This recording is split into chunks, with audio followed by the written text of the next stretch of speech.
మీ దగ్గర నుంచి నేను కంప్లైంట్ తీసుకుంటే నన్ను ఇబ్బంది పెట్టినటువంటి పరిస్థితి ఉండిద్ది. దయవుంచి నాకు కంప్లైంట్ ఏం కాదండి, సార్ వాళ్ళకి ఏదైనా మీరు రిజిస్టర్ పోస్టర్ పంపించుకోండి అని చెప్పినటువంటి పరిస్థితి ఆ సార్ చెప్పాడు. ఇప్పుడు కూడా ఎస్ఐ గారు ఉన్నారంటే లేరు సార్, స్టేషన్కి వస్తాం కంప్లైంట్ తీసుకుంటుంటే ఎస్ఐ గారిని పిలవండి, ఎస్ఐ గారికి ఫోన్ చేయండి అని చెప్తున్నారు.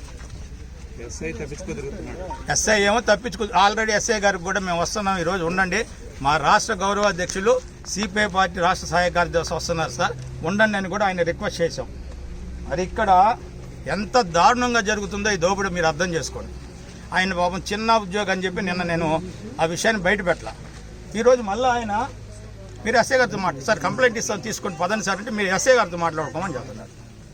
ఎంత దారుణం అనేది ఇది.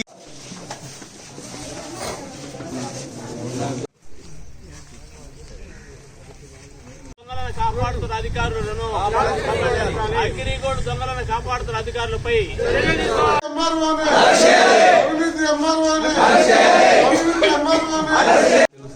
ఎప్పుడు సార్ తేల్చేది మీరు?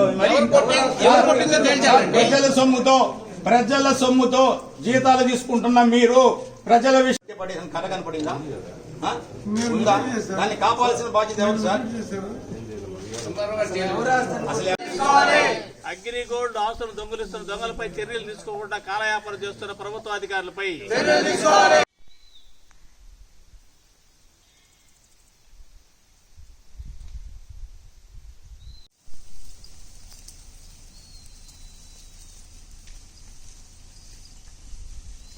దొంగలను కాపాడుతున్న అధికారులను రాష్ట్ర ప్రభుత్వం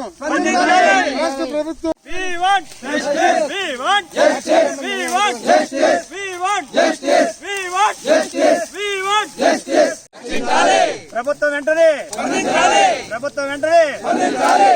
వెంటనే ఈ దొంగ ఎత్తి కొద్దిగా